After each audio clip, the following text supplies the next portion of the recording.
ಮತ್ತೆ ಹೆಂಗೆ ನಡೀತಾ ಇದೆಯಪ್ಪ ಆಫೀಸ್ ಕೆಲಸ ಎಲ್ಲ ಚೆನ್ನಾಗಿ ನಡೀತಾ ಇದೆನಾ? ಆಗಲೇ ಚಲೋ ಆಯ್ತನ್ರಿ ನಿಮ್ದು. ಭಾಳ ದಿನ ಆಗಿತ್ತು ಬಿಡ್ರಿ, ಆಫೀಸ್ ಕಡೆ ತಲೆನೇ ಕೆಡ್ಸ್ಕೊಂಡಿಲ್ಲಾಗಿದ್ರಲ್ಲ. ಅಲ್ರಿ ಈಗಾರ ಊಟ ಮಾಡಿ ಕುಂತೀವಿ, ಅದು ಭಾಳ ದಿನ ಆದಮೇಲೆ ಸಾಗರ್ ಜೊತೆ ಮಾತಾಡಕೊಂತೀವಿ.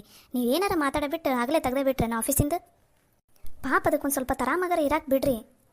ಅಯ್ಯೋ ಇರಲಿ ಬಿಡಿ ಮಮ್ಮಿ, ಡ್ಯಾಡಿ ತಾನೇ ಕೇಳಿದ್ರೆ ಏನಾಗುತ್ತೆ ಬಿಡ್ರಿ. ಅವರಿಗೂ ಆಫೀಸಿನ ಇಷ್ಟು ದಿನ ಬಿಟ್ಟು ಇದ್ದೇ ರೂಢಿನೇ ಇಲ್ಲಲ್ಲ, ಅದಕ್ಕೋಸ್ಕರ ಕೇಳ್ತಾ ಇದ್ದಾರೆ, ಕೇಳಿ ಬಿಡಿ. ಅಯ್ಯೋ ಸಾಗರ್, ಅಲ್ಲಿ ಟ್ರಿಪ್ ಹೋದಲ್ಲೂ ಕೂಡ ಬರೀ ಆಫೀಸಿಂದೇ ಚಿಂತೆ ನಿಮ್ಮ ಅಪ್ಪಗೆ. ಯಾವಾಗ ನೋಡಿದ್ರೆ ಆಫೀಸಿಂದ ಏನಾಯ್ತು ಇನ್ನು ಮೀಟಿಂಗಿಂದ ಏನಾಯ್ತು ಇನ್ನು ಬರೀ ಇದ್ರ ಕಡೆನೇ ಲಕ್ಷ್ಯ. ಹೌದಾ ಡ್ಯಾಡಿ, ನೀವು ಆರಾಮಾಗಿ ಟ್ರಿಪ್ಪನ್ನು ಎಂಜಾಯ್ ಮಾಡಬೇಕಿಲ್ಲ? ಆಫೀಸ್ ಕಡೆ ನಾನು ನೋಡ್ಕೋತಾ ಇರ್ತೀನಿ, ನೀವು ಯಾಕಷ್ಟು ಟೆನ್ಷನ್ ಮಾಡ್ಕೋತೀರಿ? ಇಲ್ಲ ಸಾಗರ್, ಆಫೀಸ್ ಕಡೆ ಏನೂ ಟೆನ್ಷನ್ ಮಾಡ್ಕೊಂಡಿಲ್ಲ. ಯಾವಾಗಾದರೂ ಅಷ್ಟೇ ಒಂದು ಸ್ವಲ್ಪ ನೆನಪು ಮಾಡ್ಕೋತಿದ್ದೆ. ಅದನ್ನು ಬಿಟ್ಟರೆ ಟ್ರಿಪ್ಪನ್ನು ಆರಾಮಾಗಿ ಎಂಜಾಯ್ ಮಾಡಿದ್ದೀನಿ. ಬೇಕಾದ್ರೆ ಕೇಳು, ಖುಷಿ ಇಲ್ಲೇ ಇದ್ದಾಳೆ ನೋಡು. ನಾನು ಹಂಗೆ ಜೋಕ್ ಮಾಡಿದೆ ಸಾಗರ್, ನಿಮ್ಮ ಡ್ಯಾಡಿ ಆರಾಮಾಗಿ ಎಂಜಾಯ್ ಮಾಡಿದ್ದಾರೆ ಟ್ರಿಪ್. ನೀನೇನು ತಲೆ ಕೆಡ್ಸ್ಕೋಬೇಡ, ಸರಿನಾ? ಸರಿ ಮಮ್ಮಿ. ಮತ್ತೆ ನಿಂದು ಊಟದ ವ್ಯವಸ್ಥೆ ಎಲ್ಲ ಹೆಂಗಿತ್ತು? ನೇತ್ರ ಊಟ ತಂದು ಕೊಡ್ತಿಲ್ಲ? ಹ್ಞೂ ಮಮ್ಮಿ, ಆಲ್ಮೋಸ್ಟ್ ನೇತ್ರ ಮನೆಯಿಂದ ಊಟ ತಂದು ಕೊಡ್ತಿದ್ಲು. ಊಟದೇನು ಅಷ್ಟೇನು ಪ್ರಾಬ್ಲಮ್ ಆಗಿಲ್ಲ. ನೇತ್ರ ಕೊಟ್ಟ ಜವಾಬ್ದಾರಿನ ಕರೆಕ್ಟಾಗಿ ನಿಭಾಯಿಸ್ತಾಳೆ. ನಾನು ಹೇಳಿಲ್ಲ ಮಮ್ಮಿ, ನೇತ್ರ ಆರಾಮಾಗಿ ಇದು ಸಾಗರ್ಗೆ ಊಟ ಎಲ್ಲ ತಂದು ಕೊಡ್ತಾಳೆ, ನೀ ಟೆನ್ಷನ್ ಮಾಡ್ಕೋಬೇಡ ಅಂತ ಹೇಳಿದ್ದೆ ತಾನೇ ನಾನು? ಹೌದು, ಹುಡುಗಿ ಜವಾಬ್ದಾರಿನ ಕರೆಕ್ಟಾಗಿ ನಿಭಾಯಿಸ್ತಾಳೆ. ಸಾಗರ್ ಅಂದಂಗೆ ನಾಳೆ ನೇತ್ರಾಗ ಒಂದು ಸ್ವಲ್ಪ ಮನೆಗೆ ಬಂದು ಹೋಗಂತ ಹೇಳು. ಭಾಳ ದಿನ ಆಗೈತಕ್ಕಿನ ನೋಡೇ ಇಲ್ಲ. ಸರಿ ಅಕ್ಕ, ಹೇಳ್ತೀನಿ ತಗೋ. ನೀನೇ ಹೇಳ್ತೀಯ ಅಥವಾ ಮತ್ತೆ ನಾನೇ ಹೇಳ? ಇಟ್ಸ್ ಓಕೆ ಅಕ್ಕ, ನಾನೇ ಹೇಳ್ತೀನಿ ತಗೋ. ನಾಳೆ ಬೆಳಗ್ಗೆ ಆದರೆ ಬೆಳಗ್ಗೆ ಬರಲಿ, ಇಲ್ಲಾಂದರೆ ಸಾಯಂಕಾಲ, ಒಟ್ಟಿನಲ್ಲಿ ನಾಳೆ ಮನೆಗೆ ಬಂದು ಹೋಗಂತ ಹೇಳ್ತೀನಿ ತಗೋ. ಹೌದು, ಬಂದು ಹೋಗಂತ ಹೇಳಿ. ನಾವು ಭಾಳ ದಿನ ಆಯ್ತು ನೇತ್ರನ ಮಾತಾಡ್ಸೇ ಇಲ್ಲ. ಬರಲಿ ಮನೆಗೆ, ನೋಡ್ದಂಗೂ ಆಗುತ್ತಾ ಮಾತಾಡ್ಸ್ದಂಗೂ ಆಗುತ್ತಾ. ನಿತಿನ, ನೀನು ಹೆಂಗೆ ಕೆಲಸ ಮಾಡಾಕುಂತೀಯಪ್ಪ ಇವಾಗ ಆಫೀಸಿಂದೆಲ್ಲ? ದೊಡ್ಡಪ್ಪ, ನಾನು ಆಫೀಸಿಂದ ಎಲ್ಲ ಕೆಲಸನೂ ಮಾಡಾಕುಂತೀನಿ. ಮುಂಚೆ ಥರ ಯಾವುದೂ ಲೇಸಿ ಮಾಡ್ಕೊಳಲ್ಲ, ಬೇಕಾದ್ರೆ ಅನ್ನ ಕೇಳಿ. ಸಾಗರ್ ಹೆಂಗೆ ಮಾಡ್ತಾನೆ ನಿತಿನ ಕೆಲಸನ? ಪರವಾಗಿಲ್ಲ ಡ್ಯಾಡಿ, ಮುಂಚೆ ಥರ ಏನೂ ಲೇಸಿ ಮಾಡ್ಕೊಳಲ್ಲ, ಚೆನ್ನಾಗಿ ಕೆಲಸ ಮಾಡ್ತಾನೆ. ಮುಂಚೆ ಕಂಪೇರ್ ಮಾಡಿದರೆ ಬೆಟರ್ ಇವಾಗ. ಚಲೋ ಆಯ್ತು ಬಿಡು. ಅವ್ರ ಡ್ಯಾಡಿ ಮಮ್ಮಿಗೆ ಅದೇ ಚಿಂತೆ ಇತ್ತು, ನನ್ನ ಮಗ ಹೆಂಗೆ ಮಾಡ್ತಾನೋ ಏನೋ ಅಂತಂದು. ಇವಾಗ ನಾಳೆ ಕಾಲ್ ಮಾಡಿ ಹೇಳ್ತೀನಿ ತಡೆ, ಅವ್ರ ಮಮ್ಮಿಗೆ ಫುಲ್ಲು ಖುಷಿ ಆಗ್ಬಿಡ್ತಾರೆ. ಅದರಲ್ಲೂ ಸಾಗರ್ ಹಿಂಗೆ ಅಂದಿದ್ದಾನಂತ ಹೇಳಿಬಿಟ್ರೆ ಆಂಟಿ ಇನ್ನೂ ಖುಷಿ ಆಗ್ಬಿಡ್ತಾರೆ. ದೊಡ್ಡಮ್ಮ, ನೀನು ನಾಳೆನ ಮಮ್ಮಿಗೆ ಫೋನ್ ಹಚ್ಚಿ ಹೇಳು. ನಾನು ಹೇಳಿದ್ರೆ ನಂಬೋದೇ ಇಲ್ಲ ಮಮ್ಮಿ, ನೀನ ಫೋನ್ ಹಚ್ಚಿ ಹೇಳು. ನಿಮ್ಮ ಡ್ಯಾಡಿಗೂ ನಾನೇ ಫೋನ್ ಹಚ್ಚಿ ಹೇಳ್ತೀನಿ ಅಂತಗು, ನಿತಿನ್ನು ಚೆನ್ನಾಗಿ ಕೆಲಸ ಮಾಡ್ತಾ ಇದ್ದಾನೆ ಇವಾಗಂತ, ಸರಿನಾ? ಅಯ್ಯೋ ದೊಡ್ಡಪ್ಪ, ನೀವು ಹೇಳಿದ್ರಂತೂ ನಮ್ಮ ಮಮ್ಮಿ ಡ್ಯಾಡಿ ಇನ್ನೂ ಖುಷಿ ಆಗ್ಬಿಡ್ತಾರೆ. ಹಿಂಗೆ ಹೇಳಿದಂತ ಇನ್ಮೇಲೆ ಏನಾದರೂ ಲೇಸಿತನ ಮತ್ತೆ ಸ್ಟಾರ್ಟ್ ಮಾಡಿದೆ ಅಂದ್ರೆ ಮತ್ತೆ ನಾನು ಅಂಕಲ್ ಆಂಟಿ ಹತ್ರ ಕಂಪ್ಲೇಂಟ್ ಮಾಡ್ತೀನಿ. ಇಲ್ಲ, ನಾ ಹಂಗೆ ಮಾಡಂಗಿಲ್ಲ. ನೀನು ನೋಡಿಲ್ಲ ಇವಾಗ ನಾನು ಎಷ್ಟು ಚೇಂಜ್ ಆಗಿನಂತಂದು. ಡ್ಯಾಡಿ, ಮುಂಚೆ ಕಂಪೇರ್ ಮಾಡಿದ್ರೆ ಇವಾಗ ಚೆನ್ನಾಗಿ ಕೆಲಸ ಮಾಡ್ತಾ ಇದ್ದಾನೆ. ಸಾಗರ್, ನೀ ಮಾತ್ರ ಮರಿಬೇಡ, ನಾಳೆ ಎಷ್ಟೊತ್ತಿದ್ರು ನೇತ್ರ ಮನೆಗೆ ಬರಬೇಕು. ನನಗಂತೂ ನೋಡಂಗಾಗ್ಬಿಟ್ಟೈತೆ ನೇತ್ರನ. ಡೋಂಟ್ ವರಿ ಅಕ್ಕ, ನಾನೇ ಕಾಲ್ ಮಾಡಿ ಹೇಳ್ತೀನಿ ಅಂತಗು. ಆದರೂ ಸಾಗರ್, ನಿನ್ನನ್ನು ಮಿಸ್ ಮಾಡ್ಕೊಂಡ್ವಿ ನೋಡು ಟ್ರಿಪ್ಪಲ್ಲಿ. ನೀನೊಬ್ಬನೇ ಬಂದಿದ್ದಿದ್ರೆ ಚೆನ್ನಾಗಿರ್ತಿತ್ತು. ಏನು ಮಾಡೋದಕ್ಕ, ಎವ್ರಿ ಟೈಮ್ ಡ್ಯಾಡಿನ ಮಿಸ್ ಮಾಡ್ಕೋತಿದ್ರು. ಅದಕ್ಕೆ ಇನ್ಮೇಲಾದರೂ ಅವರು ಎಲ್ಲ ಪಾರ್ಟಿನ ಆಮೇಲೆ ಈ ಥರ ಟ್ರಿಪ್ಪಲ್ಲಿ ಎಲ್ಲ ಎಂಜಾಯ್ ಮಾಡಲಿ. ಎಷ್ಟು ದಿನ ನಾನು ಎಂಜಾಯ್ ಮಾಡಿದ್ದೀನಲ್ಲ, ಈಗ ಒಂದು ಸ್ವಲ್ಪ ಜವಾಬ್ದಾರಿ ನಿಭಾಯಿಸ್ತೀನಿ. ನಿಂದು ನಿಮ್ಮ ಡ್ಯಾಡಿದು ಬರೀ ಆಫೀಸ್. ಆದರೂ ನಿಮ್ಮ ಡ್ಯಾಡಿ ಈ ಸಲನಾದರೂ ಬಂದ್ರಲ್ಲ ಟ್ರಿಪ್ಪಿಗೆ. ಫಸ್ಟ್ ಟೈಮ್ ಅವ್ರು ನಮ್ಮ ಜೊತೆ ಇಷ್ಟೆಲ್ಲ ಆರಾಮಾಗಿ ಟ್ರಿಪ್ಪಲ್ಲಿ ಎಂಜಾಯ್ ಮಾಡಿದೆ ಅಂದ್ರೆ ಇದೇ ಫಸ್ಟ್ ಟೈಮ್. ಹ್ಞೂ ಸಾಗರ್, ನೀನು ಆಫೀಸಿನ ಜವಾಬ್ದಾರಿ ಎಲ್ಲ ತೊಗೊಂಡಿ ಅಂತ ನಾನು ಆರಾಮಾಗಿ ಟ್ರಿಪ್ ಎಂಜಾಯ್ ಮಾಡಿ ಬಂದೀನಿ ನೋಡು. ಚಲೋ ಆಯ್ತು ಬಿಡಿ ಡ್ಯಾಡಿ, ನೀವು ಆರಾಮಾಗಿ ಎಂಜಾಯ್ ಮಾಡಿದ್ರಲ್ಲ ಅಷ್ಟೇ ಸಾಕು. ಅಯ್ಯೋ ಸಾಗರ್, ನಿನ್ನನ್ನು ಮಾತ್ರ ಯಾರು ಮಿಸ್ ಮಾಡ್ಕೊಂಡಾರೋ ಇಲ್ಲ ಗೊತ್ತಿಲ್ಲ. ನನ್ನ ಮಗಳಂತೂ ದಿನಕ್ಕೆ 100 ಸಲ ನೆನ್ಸಕ್ಕಿ ನೋಡು, ಸಾಗರ್ ಮಾವ ಬಂದಿದ್ರೆ ಚೆನ್ನಾಗಿರ್ತಿತ್ತು, ಸಾಗರ್ ಮಾವ ಬಂದಿದ್ರೆ ಚೆನ್ನಾಗಿರ್ತಿತ್ತು ಅಂತ. ಹ್ಞೂ ಮಾವ, ನೀನು ಬರಬೇಕಾಗಿತ್ತು ಟ್ರಿಪ್ಪಿಗೆ, ಎಷ್ಟು ಚೆನ್ನಾಗಿರ್ತಿತ್ತು ಗೊತ್ತಾ? ಸಾಗರ್ ಮಾವ ಟ್ರಿಪ್ಪಿಗೆ ಬಂದಿದ್ರ ಆಫೀಸ್ ಕೆಲಸ ನೀ ಮಾಡ್ತಿದ್ದೀನ? ನೀನು ಮಾತಾಡಬೇಡ, ನಿನಗೆ ಯಾರು ಮಾತಾಡಂತಂದಾರ? ಅಲ್ಲ ಖುಷಿ, ಪದೇ ಪದೇ ಆ ಹುಡುಗಿನ ನೇತ್ರನ ಯಾಕೆ ಮನೆಗೆ ಕರೆಸ್ತೀರಿ?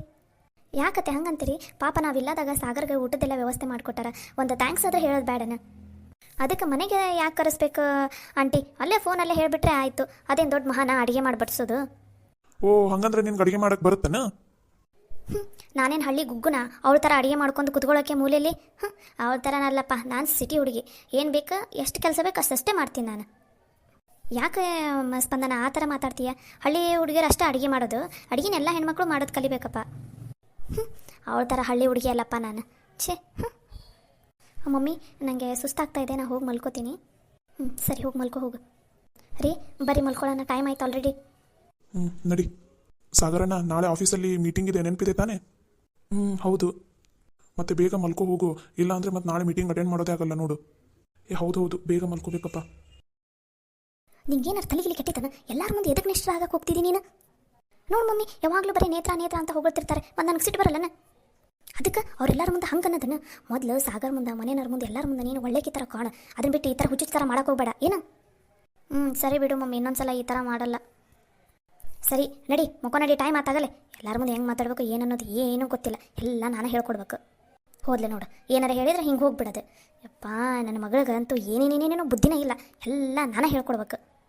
ಮೊದಲು ಇವರೆಲ್ಲ ನೇತ್ರನ ಮನೆಗೆ ಕರ್ಸೋದನ್ನು ತಪ್ಪಿಸ್ಬೇಕು ನಾನು. ಆಕೆ ನೇತ್ರ ಇನ್ನೊಂದ್ಸಲ ಮನೆಗೆ ಬರಬಾರ್ದು, ಹಂಗೆ ಮಾಡ್ತೀನಿ ನಾಳೆ. ನೇತ್ರ ಏನು ಮಾಡ್ತಾ ಇದ್ದಾಳೋ ಏನೋ, ಒಂದು ಕಾಲ್ ಆದರೂ ಮಾಡೋಣ. ಏನಿದು ಸಾಗರ್ ಸರ್ ಇಷ್ಟೊತ್ತಲ್ಲಿ ಕಾಲ್ ಮಾಡ್ತಾ ಇದ್ದಾರಲ್ಲ? ಹಾಂ, ಆಫೀಸಿಂದ ಏನಾದರೂ ಇಂಪಾರ್ಟೆಂಟ್ ವಿಷಯ ಇರ್ಬೋದು ಏನು. ಹಲೋ. ಹಾಂ, ಹಲೋ ನೇತ್ರ, ಮಲ್ಕೊಂಡಿದ್ಯಾ ಆಲ್ರೆಡಿ? ಇಲ್ಲ ಸರ್, ಇನ್ನೂ ಮಲಗಿಲ್ಲ. ಏನು ಸರ್ ಕಾಲ್ ಮಾಡಿದ್ರಲ್ಲ, ಏನಾದರೂ ಇಂಪಾರ್ಟೆಂಟ್ ವಿಷಯ ಇತ್ತಾ? ಏನಿಲ್ಲ, ಹಾಗೇನು ಇಂಪಾರ್ಟೆಂಟ್ ವಿಷಯ ಏನಿಲ್ಲ. ಊಟ? ಹಾಂ, ಊಟ ಆಯಿತು ಸರ್, ನಿಮ್ಮದು? ಹಾಂ, ನಮ್ಮದು ಆಯಿತು. ನಮ್ಮ ಮನೆಯಲ್ಲೂ ಇವತ್ತೆಲ್ಲರೂ ಊರಿಂದ ಬಂದರು ಮನೆಗೆ. ಓ ಹೌದಾ ಸರ್, ಎಲ್ಲರೂ ಬಂದ್ರಾ? ಎಲ್ಲರೂ ಹೇಗಿದ್ದಾರೆ, ಆರಾಮಾಗಿದ್ದಾರಾ? ಹಾಂ, ಎಲ್ಲರೂ ಆರಾಮಾಗಿದ್ದಾರೆ ನೋಡು. ಅಲ್ಲಿ ನಿಮ್ಮ ಮನೆಯಲ್ಲೂ ಎಲ್ಲರೂ ಆರಾಮಿದ್ದಾರಾ? ಹಾಂ ಸರ್, ಇಲ್ಲೂ ಎಲ್ಲರೂ ಆರಾಮಿದ್ದಾರೆ. ಅಂದಂಗೆ ಇವತ್ತು ಆಫೀಸಲ್ಲಿ ನಡೆದಿರೋದನ್ನು ಹೇಳಿದ್ಯಾ ಮನೇಲಿ? ಅದು ಸರ್, ಇನ್ನೂ ಮನೆಯಲ್ಲಿ ಹೇಳಿಲ್ಲ, ಮತ್ತೆ ಸುಮ್ಮನೆ ಒಮ್ಮೆಗೆ ಟೆನ್ಷನ್ ಆಗಿಬಿಡ್ತಾರಂತ ನಮ್ಮ ಚಿಕ್ಕಿ ಹತ್ರ ಅಷ್ಟೇ ಹೇಳಿದ್ದೀನಿ ಸರ್. ನೇತ್ರ, ಆದರೂ ಎಲ್ಲ ಪ್ರಾಬ್ಲಮ್ಸ್ನು ನೀನೊಬ್ಬಳೇ ಯಾಕೆ ಫೇಸ್ ಮಾಡ್ತೀಯಾ? ಮನೆಯಲ್ಲಿ ಹೇಳಬೇಕು ತಾನೇ. ಕೆಲವೊಂದನ್ನು ಮನೆಯಲ್ಲಿ ಹೇಳಿದರೆ ಇನ್ನೂ ಸುಮ್ಮನೆ ಟೆನ್ಷನ್ ಮಾಡ್ಕೋತಾರೆ ಸರ್. ಅದಕ್ಕೋಸ್ಕರ ನಾನೇ ಆದಷ್ಟು ಸಾಲ್ವ್ ಮಾಡ್ತೀನಿ, ಇಲ್ಲಾಂದರೆ ನಮ್ಮ ಚಿಕ್ಕಿ ಹತ್ರ ಹೇಳ್ತೀನಿ.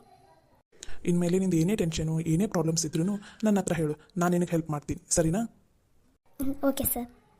ಹಾಂ, ಅಂದಾಗೆ ಖುಷಿ ಅಕ್ಕ ಹೇಳಿದರು ನಾಳೆ ನೀನು ಮನೆಗೆ ಬರ್ಬೇಕಂತ ನೋಡು. ಏನೋ ನಮ್ಮ ಮನೆಯಲ್ಲಿ ನಮ್ಮ ಮಮ್ಮಿಗೆ ಖುಷಿ ಅಕ್ಕಗೆ ನಿನ್ನೆ ನೋಡೋಂಗೆ ಅನ್ಸೈತಂತ, ಅದಕ್ಕೆ ನಾಳೆ ಬೆಳಗ್ಗೆ ಬರ್ತೀಯ, ಸಾಯಂಕಾಲ ಬರ್ತೀಯ ನೋಡು. ಒಟ್ಟಿನಲ್ಲಿ ಮನೆಗೆ ಬಂದು ಹೋಗ್ಬೇಕಂತೆ ನೋಡು. ನಾಳೆನಾ ಸರ್? ಸರಿ ಸರ್, ಆಯಿತು. ಬೆಳಗ್ಗೆ ಆದರೆ ಬೆಳಗ್ಗೆ ಬರ್ತೀನಿ, ಇಲ್ಲಾಂದರೆ ಈವ್ನಿಂಗ್ ಬರ್ತೀನಿ ಸರ್. ಒಟ್ಟಿನಲ್ಲಿ ಬರ್ತೀನಿ ತಗೋರಿ ಸರ್ ಮನೆಗೆ. ಸರಿ, ಓಕೆ. ಹಾಗಾದರೆ ಮತ್ತೆ? ಹಾಂ, ಮತ್ತೇನೂ ಇಲ್ಲ ಸರ್. ಸರಿ, ಹಾಗಾದರೆ ನಾಳೆ ಮನೆಗೆ ಬಂದು ಹೋಗ್ಬೇಕು ನೋಡು. ಖುಷಿ ಅಕ್ಕ ಅಂತೂ ಒತ್ತಿ ಒತ್ತಿ ಹೇಳಿದಾಳೆ ನಾಳೆ ನೇತ್ರನ ಮನೆಗೆ ಕರೆಸು ಅಂತ. ಸರಿ ಸರ್, ಬರ್ತೀನಿ, ಖಂಡಿತ ಬರ್ತೀನಿ, ಹೇಳಿರಿ ಮನೇಲಿ. ಸರಿ, ಆಯಿತು. ಹಾಗಾದರೆ ಇಡ್ಲಾ ಫೋನು? ಹಾಂ ಸರ್, ಇಡಿ. Bye sir. ಹಾಂ, bye Netra. Good night, sweet dreams. Okay sir, bye, good night. Hi, ಎಲ್ರಿಗೂ ನಮಸ್ಕಾರ. ಎಲ್ಲರೂ ನಮ್ಮ ವಿಡಿಯೋನ ಇಷ್ಟಪಟ್ಟು ನೋಡ್ತಾ ಇದ್ದೀರಾ. ಎಲ್ಲರಿಗೂ ತುಂಬ ಹೃದಯದ ಧನ್ಯವಾದಗಳು. ಎಲ್ಲರೂ ನಮ್ಮ ವಿಡಿಯೋಗೆ ಹೀಗೆ ಲೈಕ್, ಶೇರ್, ಕಮೆಂಟ್ ಹಾಗೆ ಸಬ್ಸ್ಕ್ರೈಬ್ ಆಗೋದನ್ನು ಮಾತ್ರ ಮರಿಬೇಡಿ. ಇವತ್ತು ನಮ್ಮ ವ್ಯೂವರ್ಸಲ್ಲಿ 3 ಜನದ ಬರ್ಡೇ ಇದೆ. ಇವಾಗ ಈ ವಿಡಿಯೋದಲ್ಲಿ ನಾನು ಮತ್ತು ನೇತ್ರ ವಿಶ್ ಮಾಡ್ತೀವಿ. ಮಧ್ಯಾಹ್ನ ಬರೋ ವಿಡಿಯೋದಲ್ಲಿ ನಾನು ಮತ್ತು ಖುಷಿ ಅವರೇ ವಿಶ್ ಮಾಡ್ತೀವಿ. ಗುರು ಅವರಿಗೆ ಹುಟ್ಟುಹಬ್ಬದ ಹಾರ್ದಿಕ ಶುಭಾಶಯಗಳು. ಚಂದನ ಅವರಿಗೆ ಹುಟ್ಟುಹಬ್ಬದ ಹಾರ್ದಿಕ ಶುಭಾಶಯಗಳು. ಹಾಗೆ ರಾಕೇಶ್ ನಾಯಕ್ ಅವರಿಗೂ ಹುಟ್ಟುಹಬ್ಬದ ಹಾರ್ದಿಕ ಶುಭಾಶಯಗಳು. ಗುರು, ಚಂದನ ಹಾಗೆ ರಾಕೇಶ್ ನಾಯಕ್, ಈ 3 ಜನಕ್ಕೂ ಹುಟ್ಟುಹಬ್ಬದ ಹಾರ್ದಿಕ ಶುಭಾಶಯಗಳು. ನೀವು ಎಲ್ಲರೂ ಕಮೆಂಟ್ನಲ್ಲಿ ಈ 3 ಜನಕ್ಕೆ ವಿಶ್ ಮಾಡಿ, ಸರಿನಾ? ಮರಿಬೇಡಿ, ಎಲ್ಲರೂ ವಿಶ್ ಮಾಡಿ ಅವರಿಗೆ, ಓಕೆನಾ? ಅಲ್ಲ, ಸಾಗರ್ ಸರ ಇಷ್ಟು ಚೆನ್ನಾಗಿ ಮಾತಾಡೋದು, ಅದು ಇಷ್ಟೊತ್ತಲ್ಲಿ ಕಾಲ್ ಮಾಡಿ ಇಷ್ಟು ಚೆನ್ನಾಗಿ ಮಾತಾಡ್ತಾರಲ್ಲ, ಥರ ಆಶ್ಚರ್ಯ ಅನಿಸ್ತಾ ಇದೆಯಪ್ಪ. ಏನಕ್ಕ ಮಾತುಕತೆ ಜೋರಾಗಿ ಸಾಗಿದೆ. ಏ ರಾಣಿ, ಇನ್ನೂ ಮಲ್ಕೊಂಡಿಲ್ಲನೇ ನೀನು? ಸಾಕು ತರಲೆ ಮಾತು, ಸುಮ್ಮನೆ ಮಲ್ಕೋ. ನೀವಿಬ್ರು ಮಾತಾಡೋದು ಕೇಳಿಸ್ಕೊಂಡೆ ನಾಳಕ್ಕ. ಏನು ಸಮಾಚಾರ? ಇವಾಗ ಸುಮ್ಮನೆ ಮಲ್ಕೋತೀಯಾ? ಏನಿಲ್ಲ, ನೀನು ಸುಮ್ಮನೆ ಮಲ್ಕೋ. ತರಲೆ ಜಾಸ್ತಿ ಆಗ್ತಾ ಇದೆ ನೀನು ಬರ್ತಾ ಬರ್ತಾ. ಸರಿ ಬಿಡಕ್ಕ, ಆಲ್ರೆಡಿ ಟೈಮ್ ಆಗಿದೆ, ನಾನಂತೂ ಮಲ್ಕೋತೀನಿ. ನೀನೇನು ಬೇಕಾದರೂ ಮಾಡ್ಕೊ. ಅಲ್ಲ, ಅಂಬು ಚಿಕ್ಕಿ ಬರ್ತೀನಿ ಅಂತಂದಿದ್ರು, ಮಾತಾಡೋದಕ್ಕೆ ಏನೋ ಮಾತಾಡೋದಿದೆ ಅಂತಂದಿದ್ರು. ಇನ್ನೂ ಬರ್ತಾನೆ ಇಲ್ಲಲ್ಲ, ಎಷ್ಟೊತ್ತಾಯಿತು? ಬರ್ತಾರಾ ಅಥವಾ ಇಲ್ಲ? ಪಾಪ ಬರ್ತೀನಿ, ಏನೋ ಮಾತಾಡೋದೈತಿ ಅಂತಂದಿದ್ರು. ಅದು ರೂಮಿಗೆ ಬಂದು ಮಾತಾಡ್ತೀನಿ ಅಂತಂದಿದ್ರು. ಇವಾಗ ನೋಡಿದರೆ ಇನ್ನೂ ಬರ್ತಾನೆ ಇಲ್ಲ. ಆಲ್ರೆಡಿ ಟೈಮ್ ಆಗಿದೆ, ನಾಳೆ ಬೇರೆ ಆಫೀಸ್ಗೆ ಹೋಗಬೇಕು. ಆಫೀಸ್ಗೆ ಅಷ್ಟೇ ಅಲ್ಲ, ಅದು ಮನೆಗೆ ಖುಷಿ ಅಕ್ಕ ಅವ್ರ ಮನೆಗೆ ಹೋಗಿ ಮಾತಾಡಿಸಿ ಆಮೇಲೆ ಆಫೀಸ್ಗೆ ಹೋಗ್ಬೇಕು. ಹಂಗಂದ್ರೆ ನಾಳೆ ಮನೇನ ಬೇಗ ಬಿಡಬೇಕು.